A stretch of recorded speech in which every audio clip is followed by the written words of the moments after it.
Diffusion, the international science radio show. We have a bouncer on the doors of perception. The good, the bad, the ugly. It gets pretty exciting. The myths, the truths.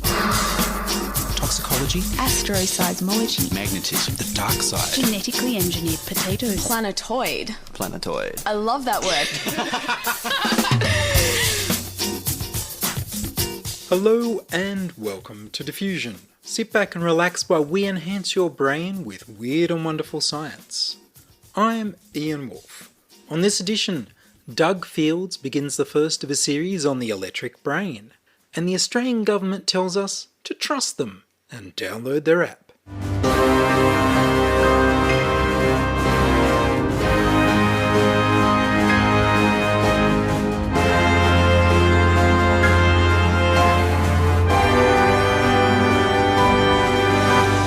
COVIDSafe. The Australian federal government has released a COVID-19 contact tracing app without fulfilling any of the safeguards they promised Australians they would take. They broke their promise to release a privacy impact assessment before they released the app. Instead, they released it on the same day, effectively negating the privacy impact assessment while being able to say they did one. They broke their promise to release the source code for the app before releasing the app. This means that nobody can be confident of what the program does. There was no need for secrecy, unless there's something to hide. The government now promises again to release the source code in 2 weeks. They broke their promise that they'd wait for the Google and Apple joint venture into creating a privacy-respecting app to be released. Instead, they're using the failed Trace Together app from Singapore as their template. Singapore was only able to get 10% of their citizens to download the app, and they couldn't get it to work on iPhones. COVIDSafe works on iPhones badly. They broke their promise that they would release and pass protective legislation to make sure the app and its data can't be lawfully misused by the government and police. They released the app before passing any protective legislation, so we're almost completely unprotected. The enabling legislation merely says that you can't be refused entry to a business because you're not running the app. They broke their promise that data collected by the app would never leave Australia by choosing to have a central database on Amazon Web Services, which is in American government jurisdiction. Under the Cloud Act, the US government can demand any data, even about foreign governments, from Amazon, unless they're on the exemption list. Australia is not on the exemption list. Nothing stored on Amazon Web Services is private from Amazon or the US government.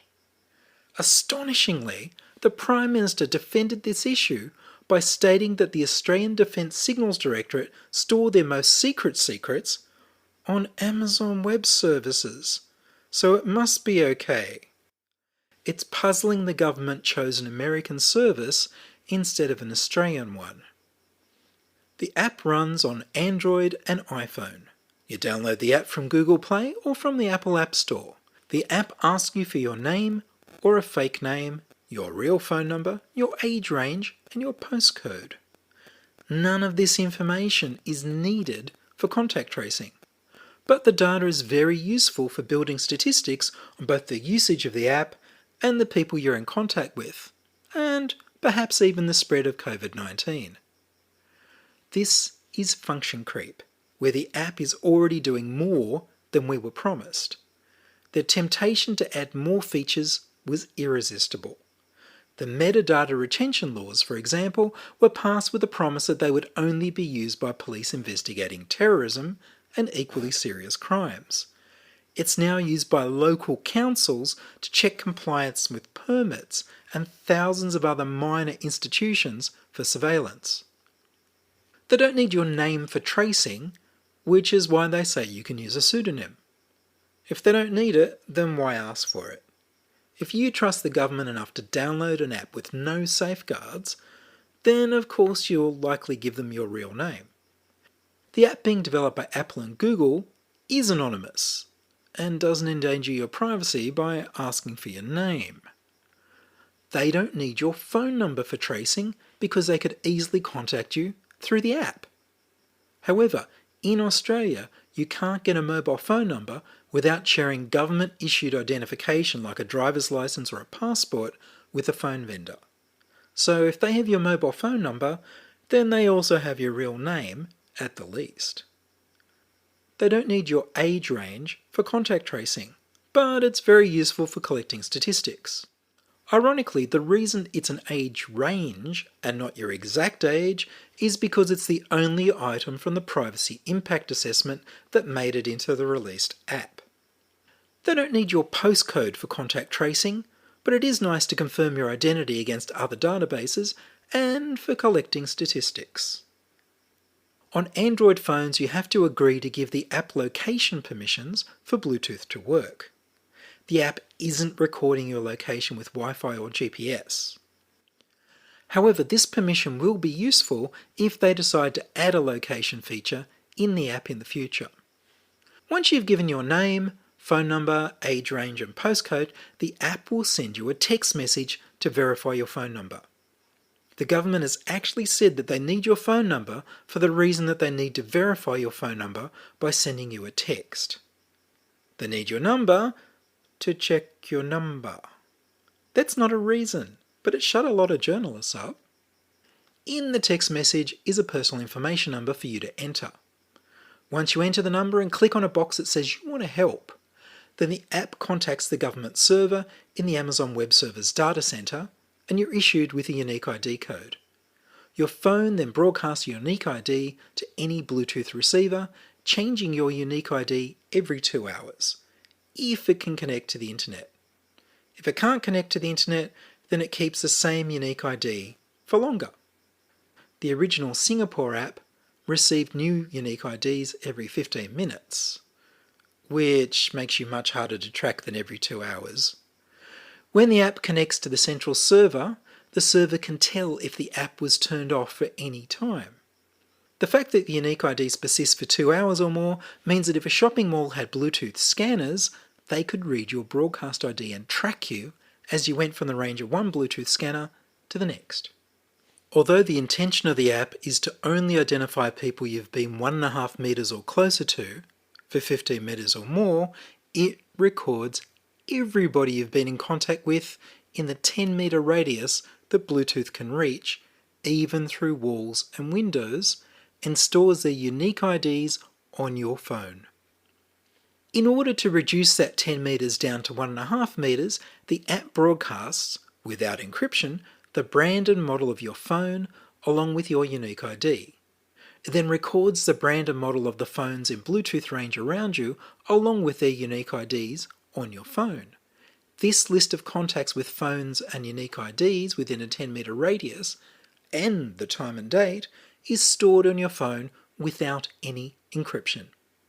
This means that anyone who takes your phone can read this data and get a list of all your contacts.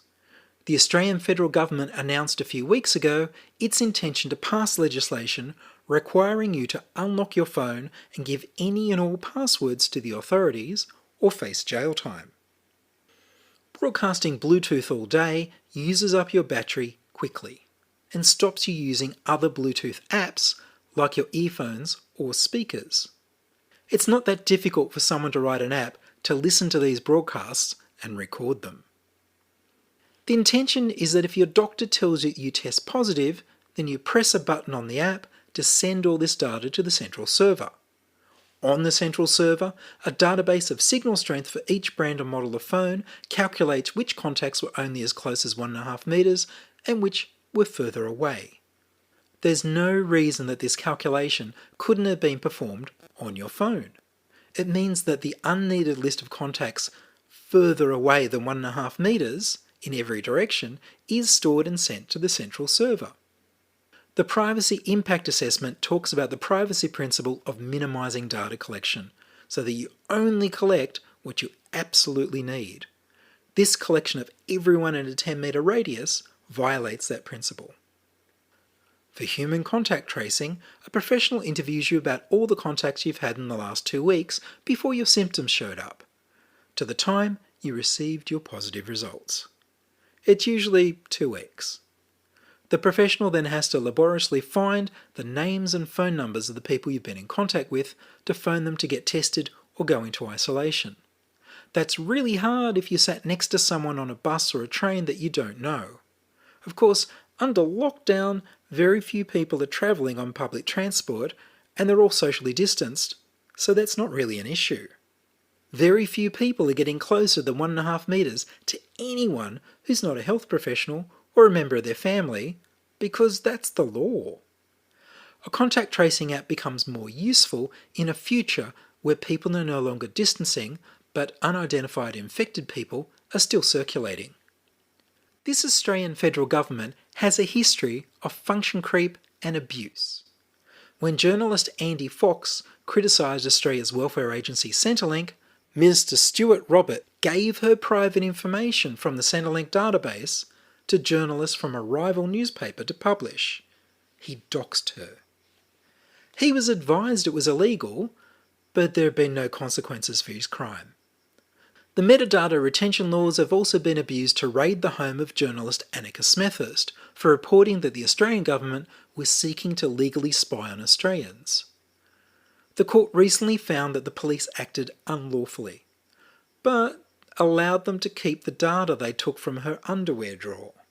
The police used the metadata laws to raid the Australian Broadcasting Corporation, ABC, because it reported that Australian soldiers had committed atrocities in Afghanistan, and that was covered up. They also raided the offices of the opposition Labor Party for allegedly leaking information about how badly the National Broadband Network is doing. Minister Stuart Robert is in charge of the COVIDSafe app.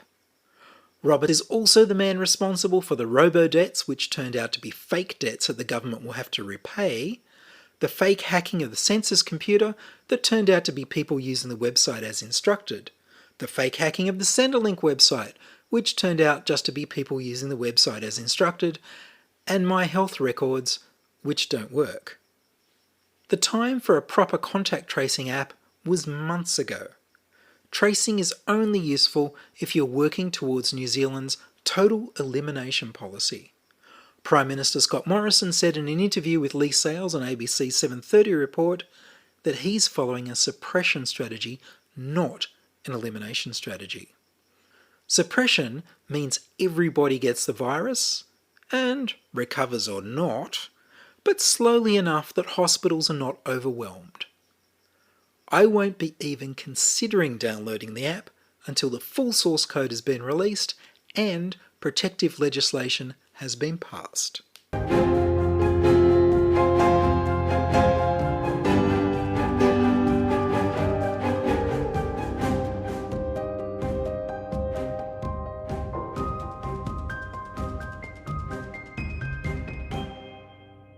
You're listening to Ian Woolf on Diffusion Science Radio.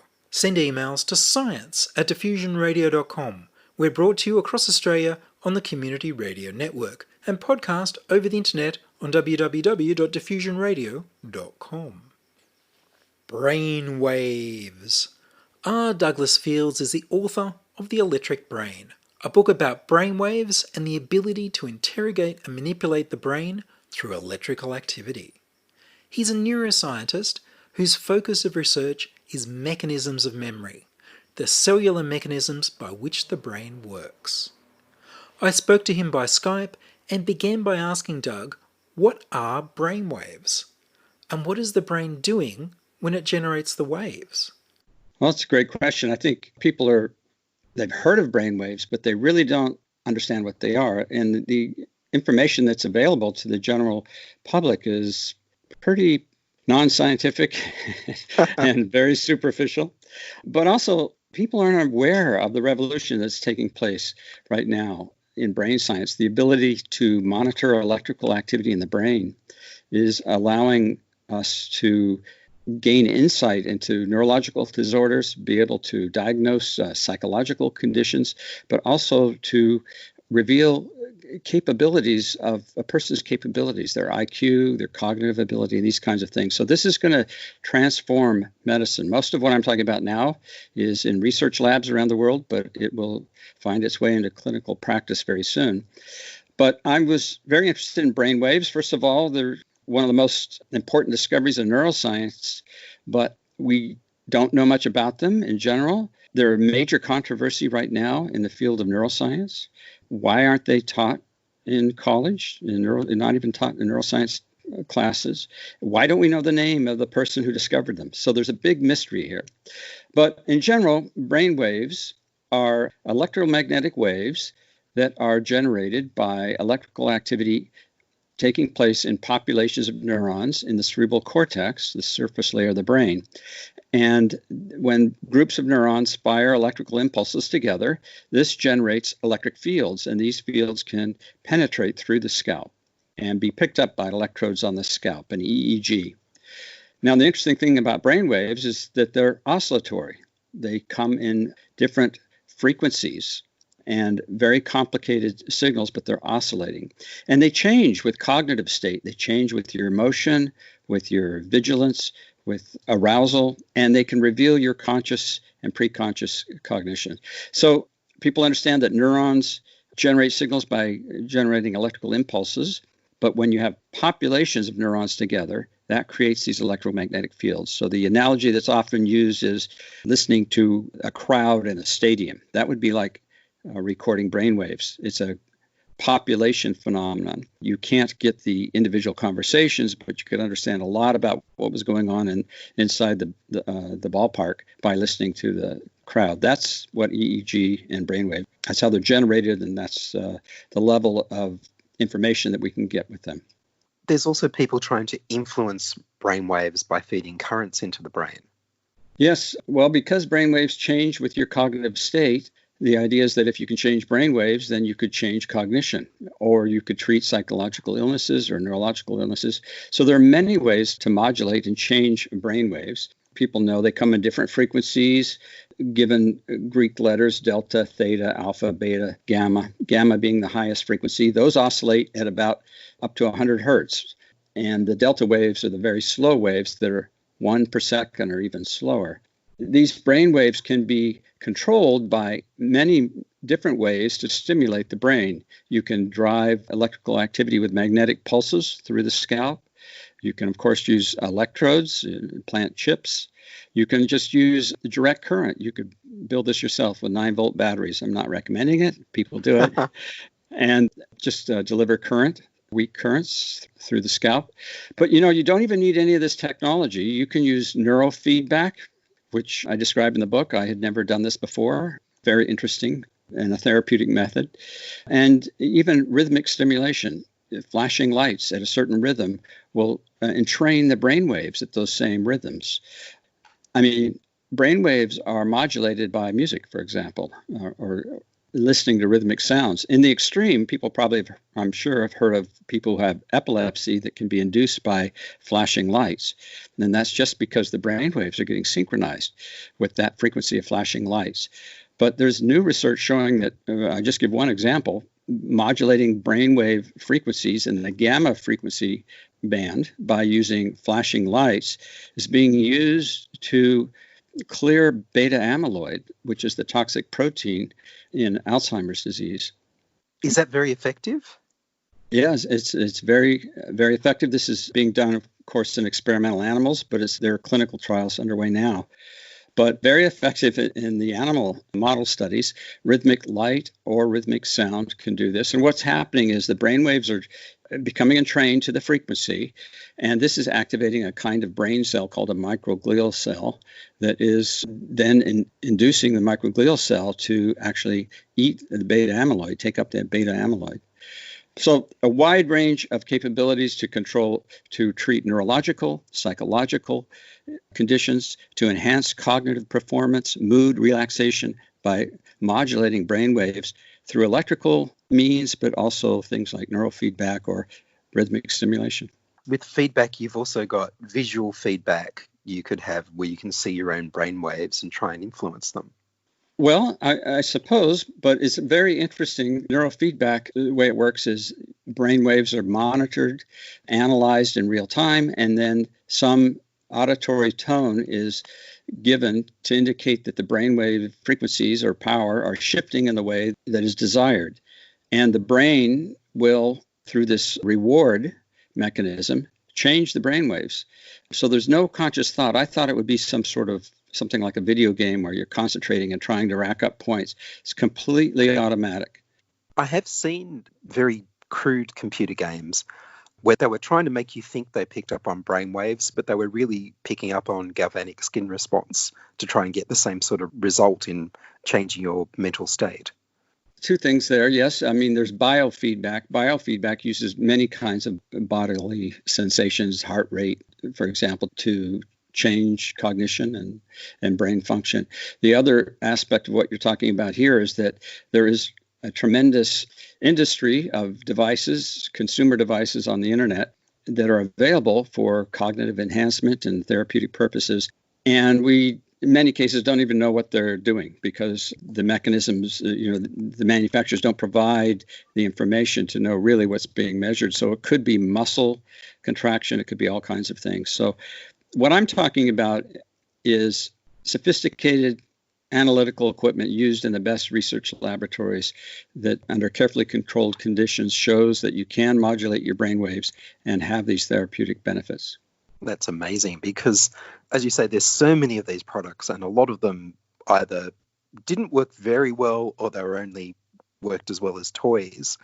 But the idea that you could do this unconsciously just by listening, I guess you would be told which tones are the ones you're trying to go for. No. No. I describe it in the book in sort of a real-time experience. It's completely automatic, and I was bewildered. Some neurofeedback practitioners do give instructions and coach their clients, but the experience that I had, the practitioners did not do that at all. That's amazing. So it's really you just listen without knowing what the intention is, and your brain changes and your mind goes in the direction that the therapist intends. Yes, I think people overlook how much of what we do is done unconsciously, and that's what happens with neurofeedback. Amazing. So that has all sorts of sinister as well as beneficial connotations. Well, the ability to monitor electrical activity in the brain gives tremendous insight into IQ. I give some examples and learning capability. You can measure a child's brain activity before they go to school and know how well that child will read when they eventually go to school and start to read. You'll know if they are going to struggle or learn to read normally. That's really going to have some profound impacts on education and career choices. I went to a lab in Washington University of Washington in Seattle, Chantel Pratt's lab. She claimed that she could monitor my brain waves while I did nothing but let my mind wander for 5 minutes and determine whether I could learn a second language easily or would struggle. So I challenged her to do that, and she was able to do that. It's quite amazing. It is amazing. So would you be able to get people to sleep or to meditate or into a more receptive learning state of mind by playing these tones, and they'd unconsciously just entrain into the right state of mind? Yes, I visited neurofeedback practitioners, and they help clients that have anxiety and disorders and autism, want to improve cognition or relaxation. So that can all be done. There are other methods to monitor electrical activity in the brain non-invasively, for example, functional MRI or using lasers, near-infrared spectroscopy. And using these methods, scientists are able to decipher cognition, be able to know what a person is thinking. Marcel Just at Carnegie Mellon University, and I talk about him in the book. I visited his lab, doing amazing things and being able to know what number you're thinking of, even academic subjects. That's like a magic trick. It is, but it's really getting at a fundamental mechanism about how the brain works. He can use this method to know what you're reading, so he can decipher a person reading a sentence. And this is giving insight into how the brain organizes information, and it's quite fascinating. So although it superficially comes off as, well, we're doing this parlor trick of trying to read minds. Of course, that's not what the researchers are motivated by. They're trying to understand how the brain works, how the brain perceives and modifies and classifies information and understands language. And then, the best way to test your understanding is then to reverse engineer, to be able to say, well, we can now, not only do we know how the brain is handling language, we can predict what this person is thinking, because we can test our knowledge of how the brain activity would be changing according to that sentence, for example. This has a lot of profound implications. He was able to determine people who had suicidal thoughts. And that's extremely powerful, because people who have suicidal thoughts often conceal them. And even their loved ones don't know. Therapists don't know. And it's a tragic, impulsive act. You think of Robin Williams and Anthony Bourdain.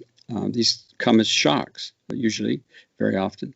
So the ability to know that the person is having these suicidal thoughts could be very, very helpful, life-saving. It could promote therapy, because you could actually monitor how therapy or drugs are improving the condition.